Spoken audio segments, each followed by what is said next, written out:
ମାନେ ଆଜି ଆମେ ମୋ ଅଷ୍ଟମ ଶ୍ରେଣୀ ନୂଆ ବହି ବିଜ୍ଞାନର ଦ୍ୱିତୀୟ ଚାପ୍ଟର ଅଣୁଜୀବ ଜଗତର ଅଭ୍ୟାସ ପ୍ରଶ୍ନପତ୍ର କରିବା। ବୁଝିଲୁ ତ? ତାହେଲେ 1 ନମ୍ବର ପିଲାମାନେ ଆମକୁ ଦେଇଛି ଏକ କୋଷର ବିଭିନ୍ନ ଅଂଶ ତଳେ ଦିଆଯାଇଛି। ପାର୍ଶ୍ୱସ୍ଥ ଚିତ୍ରରେ ଉପଯୁକ୍ତ ସ୍ଥାନରେ ସେଗୁଡ଼ିକ ଆମେ ଲେଖିବା। ବୁଝିହେଲା? ଦେଖ ଏଇଠି ଆମର ଦେଇଛି 3ଟି ଯାକ କୋଷ ପାଇଁ କ'ଣ ହେବ ଏଇଠି ଆମେ ଲେଖିବା। ବୁଝିହେଲା ତ? ଟିକିଏ ଜାଗାରେ ଲେଖି ହେବନି, ତେଣୁ ମୁଁ ଏଠି ଲେଖିଦେଇଛି। ଦେଖ କୋଷ ଝିଲ୍ଲି ଆଉ କୋଷ ଜୀବକ ଇଏ ହେଉଛି 3ଟି ଯାକ ହେଲା।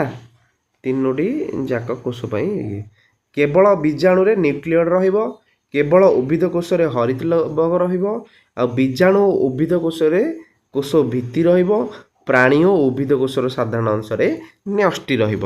ବୁଝିପାରୁଛ ତ? 2 ନମ୍ବର ଆମକୁ କ'ଣ ଦେଇଛି? ଆନନ୍ଦ 2ଟି ପରୀକ୍ଷା ନଳୀ ନେଇ ସେଗୁଡ଼ିକୁ କ ଏବଂ ଖ ଭାବରେ ଚିହ୍ନିତ କଲା।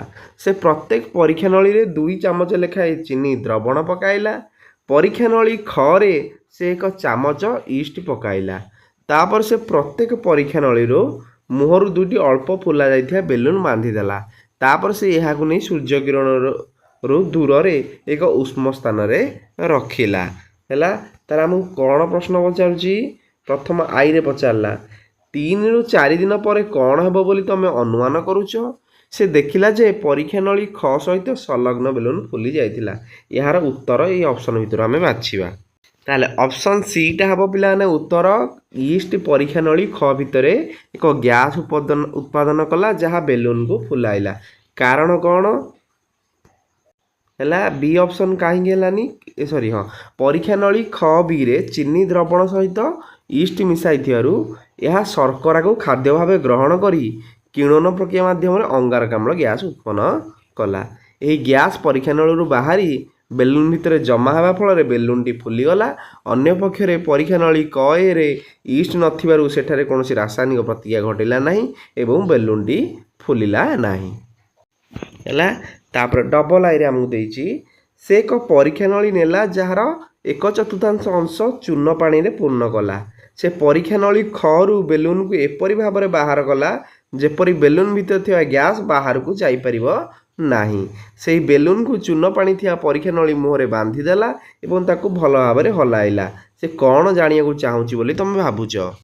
ତାହେଲେ ସେ ଜାଣିବାକୁ ଚାହୁଁଛି ଯେ ବେଲୁନ୍ ଭିତରେ ଥିବା ଗ୍ୟାସ୍ଟି ପ୍ରକୃତରେ ଅଙ୍ଗାରକାମ୍ଳ କି ନୁହେଁ। ଯେତେବେଳେ ସେ ବେଲୁନ୍ଟିକୁ ଚୂନ ପାଣି ଥିବା ପରୀକ୍ଷା ନଳୀ ମୁହଁରେ ବନ୍ଧି ହଲାଇଲା, ସେତେବେଳେ ବେଲୁନ୍ ଭିତରେ ଥିବା ଅଙ୍ଗାରକାମ୍ଳ ଗ୍ୟାସ୍ ଚୂନ ପାଣି ସହିତ ମିଶି ଏକ ରାସାୟନିକ ପ୍ରତିକ୍ରିୟା କଲା। ଏହି ପ୍ରକ୍ରିୟା ଫଳରେ ସ୍ୱଚ୍ଛ ଚୂନ ପାଣି ଦୁଧିଆ ରଙ୍ଗ ହୋଇଯିବ। ଏଥିରୁ ଏହା ପ୍ରମାଣିତ ହେବ ଯେ ଇଷ୍ଟ ଦ୍ୱାରା କିଣନ ପ୍ରକ୍ରିୟାରେ ନିର୍ଗତ ହୋଇଥିବା ଗ୍ୟାସ୍ଟି ଅଙ୍ଗାରକାମ୍ଳ ଅଟେ। 3 ନମ୍ବର ପ୍ରଶ୍ନ ଆମକୁ ଦେଇଛି ଜଣେ ଚାଷୀ ତାଙ୍କ କ୍ଷେତରେ ଗହମ ଚାଷ କରୁଥିଲେ। ସେ ଭଲ ଅମଳ ପାଇବା ପାଇଁ ସେ ମାଟିରେ ଯବକ୍ଷାରଜାନ ଯୁକ୍ତ ସାର ମିଶାଇଲେ। ପାଖ ପଡ଼ିଆରେ ଆଉ ଜଣେ ଚାଷୀ ବିରି ଫସଲ କରୁଥିଲେ, କିନ୍ତୁ ସେ ଭଲ ଫସଲ ପାଇବା ପାଇଁ ଯବକ୍ଷାରଜାନ ସାର ମିଶାଇବାକୁ ପସନ୍ଦ କଲେ ନାହିଁ। ଏହାର କାରଣ ଗୁଡ଼ିକ ଭାବିପାରୁଛ କି? ପିଲାମାନେ ବିରି ଏକ ଡାଲି ଜାତୀୟ ଫସଲ ହୋଇଥିବାରୁ ଏହାର ଚେରରେ ରାଇଜୋବିୟମ୍ ନାମକ ବ୍ୟାକ୍ଟେରିଆ ରହିଥାଏ। ଏହି ବ୍ୟାକ୍ଟେରିଆ ବାୟୁମଣ୍ଡଳରୁ ସିଧାସଳଖ ଯବକ୍ଷାରଜାନ ସଂଗ୍ରହ କରି ମାଟିରେ ମିଶାଇଥାନ୍ତି, ଯାହାଫଳରେ ମାଟି ସ୍ୱାଭାବିକ ଭାବେ ଯବକ୍ଷାରଜାନ ସମୃଦ୍ଧ ହୋଇଯାଏ। ତେଣୁ ବିରି ଚାଷ ପାଇଁ ବାହାରୁ ଅଧିକ ଯବକ୍ଷାରଜାନ ସାର ପ୍ରୟୋଗ କରିବାର ଆବଶ୍ୟକତା ପଡ଼େ ନାହିଁ। ଅନ୍ୟପକ୍ଷରେ ଗହମ ଏକ ଶିମ୍ବ ଜାତୀୟ ଫସଲ ନୁହେଁ, ତେଣୁ ଏହାର ଭଲ ଅମଳ ପାଇଁ ଯବକ୍ଷାରଜାନ ଯୁକ୍ତ ସାରର ଆବଶ୍ୟକତା ରହିଥାଏ। 4 ନମ୍ବର ଆମକୁ ପଚାରିଛି ତନ୍ମୟୀ ନିଜ ବଗିଚାରେ 2ଟି କ ଓ ଖ ଗାତ ଖୋଳିଲା। ଗାତ କରେ ଫଳ ପନିପରିବା ଚୋପା ସହିତ ଶୁଖିଲା ପାତ୍ର ମିଶାଇ ପକାଇଲା। ଗାତ ଖରେ ଫଳ ଓ ପନିପରିବା ଚୋପା ସହିତ ଶୁଖିଲା ପତ୍ର ମିଶ୍ରଣ କଲା ନାହିଁ। ତାପରେ ଉଭୟ ଗାତକୁ ମାଟିରେ ଘୋଡ଼ାଇ ଦେଲା ଏବଂ 3 ସପ୍ତାହ ପରେ ପର୍ଯ୍ୟବେକ୍ଷଣ କଲା ସେ କ'ଣ ପରୀକ୍ଷା କରିବାକୁ ଚେଷ୍ଟା କରୁଛି। ତାହେଲେ ପିଲାମାନେ ତନ୍ମୟୀ ଜୈବ ସାର ପ୍ରସ୍ତୁତି ପ୍ରକ୍ରିୟା ଉପରେ କାର୍ବନ ଏବଂ ଯବକ୍ଷାରଜାନର ସନ୍ତୁଳନ କିପରି ପ୍ରଭାବ ପକାଉଛି ତାହା ପରୀକ୍ଷା କରୁଛନ୍ତି। ଗାତ କର ପ୍ରଭାବ କ'ଣ ହେଲା? ଏଠାରେ ପନିପରିବା ଚୋପା ଯାହାକି ଯବକ୍ଷାରଜାନ ସହିତ ଶୁଖିଲା ପତ୍ର କାର୍ବନ ମିଶି ରହିଛି। ଏହି ସନ୍ତୁଳିତ ମିଶ୍ରଣ ଯୋଗୁଁ ଅଣୁଜୀବମାନେ ଶୀଘ୍ର ସକ୍ରିୟ ହୁଅନ୍ତି ଏବଂ ଆବର୍ଜନା ଗୁଡ଼ିକ ଅଳ୍ପ ସମୟ ମଧ୍ୟରେ ଉନ୍ନତମାନର ଖତରେ ପରିଣତ ହୁଏ। ଗାତ ଖରେ କ'ଣ ପ୍ରଭାବ ହେଲା? ଏଥିରେ କେବଳ ପନିପରିବା ଚୋପା ଥିବାରୁ କାର୍ବନ ଅଭାବ ଘଟେ। ଫଳରେ ଅପଘଟନ ବା ପଚନ ପ୍ରକ୍ରିୟା ବହୁତ ମନ୍ଥର ହୁଏ ଏବଂ ଆବର୍ଜନା ସଢ଼ି ଦୁର୍ଗନ୍ଧ ହେବାର ସମ୍ଭାବନା ଥାଏ। 3 ସପ୍ତାହ ପରେ ଏଥିରୁ ଭଲ ଖତ ମିଳିବା କଷ୍ଟକର ହେଲା। ତେଣୁ ତନ୍ମୟ ପ୍ରମାଣ କରିବାକୁ ଚାହୁଁଛନ୍ତି ଯେ ଶୁଖିଲା ପତ୍ର ମିଶାଇଲେ ଜୈବସାର ଶୀଘ୍ର ଏବଂ ଉତ୍ତମ ମାନର ପ୍ରସ୍ତୁତ ହୋଇଥାଏ। ନେକ୍ସଟ ଆମକୁ ଦେଇଛି ଆମେ ନିମ୍ନଲିଖିତ ଅଣୁଜୀବମାନଙ୍କୁ ଚିହ୍ନଟ କରିବା। ଆଇରେ ଦେଲା ମୁଁ ସବୁ ପ୍ରକାର ପରିବେଶରେ ଏବଂ ତୁମ ଅନ୍ତନଳୀ ଭିତରେ ରୁହେ। ସେ ହେଉଛି ବ୍ୟାକ୍ଟେରିଆ। ଏମାନେ ସବୁ ପ୍ରକାର ପରିବେଶରେ ଏବଂ ମଣିଷର ଅନ୍ତନଳୀ ଭିତରେ ମଧ୍ୟ ରହିଥାନ୍ତି।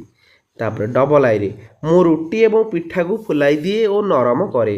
ମୁଁ ହେଉଛି ଇଷ୍ଟ। ଏହା କିଣନ ପ୍ରକ୍ରିୟା ଦ୍ୱାରା ରୁଟି ଓ ପିଠାକୁ ଫୁଲାଇଥାଏ ଓ ନରମ କରେ। ନେକ୍ସଟ ମୁଁ ଡାଲି ଜାତୀୟ ଫସଲର ଚେରରେ ରୁହେ ଏବଂ ସେମାନଙ୍କର ବୃଦ୍ଧି ପାଇଁ ପୋଷକ ଯୋଗାଇଥାଏ। ତାହେଲେ ମୁଁ ହେଉଛି ରାଇଜୋବିୟମ୍। ଏହି ବ୍ୟାକ୍ଟେରିଆ ଡାଲି ଜାତୀୟ ଫସଲର ଚେରରେ ରହି ଯବକ୍ଷାରଜାନ ବିବନ୍ଧନ କରେ। ନେକ୍ସଟ 6 ନମ୍ବରରେ ଆମକୁ ପଚାରୁଛି ଅଣୁଜୀବମାନଙ୍କୁ ସେମାନଙ୍କର ବୃଦ୍ଧି ପାଇଁ ସର୍ବୋତ୍ତମ ତାପମାତ୍ରା, ବାୟୁ ଏବଂ ଆର୍ଦ୍ରତା ଆବଶ୍ୟକ ବୋଲି ଜାଣିବା ପାଇଁ ଏକ ପରୀକ୍ଷା ପ୍ରସ୍ତୁତ କର। ତାହେଲେ ପିଲାମାନେ ପରୀକ୍ଷା କରିବା ଆମେ 3ଟି ପାଉଁରୁଟି ଖଣ୍ଡକୁ ନେଇ ବିଭିନ୍ନ ପରିବେଶରେ ରଖିବା। ପ୍ରଥମେ କରେ କ'ଣ ଦେଖିବା? ଓଦା କରି ବାହାର କୋଠରୀରେ ତାପମାତ୍ରା ଖୋଲାରେ ପାଉଁରୁଟି ରଖିବା ହେଲା। ଖରେ କ'ଣ କରିବା? ଶୁଖିଲା ଅବସ୍ଥାରେ ବନ୍ଦ ଡବାରେ ରଖିବା ଏବଂ ଗରେ ଓଦା କରି ଫ୍ରିଜରେ ରଖିବା ଏବଂ 2-3 ଦିନ ପରେ କେବଳ ନମୁନା କ ଉପରେ କବକ ବୃଦ୍ଧି ପାଇଥିବାର ଦେଖାଯିବ।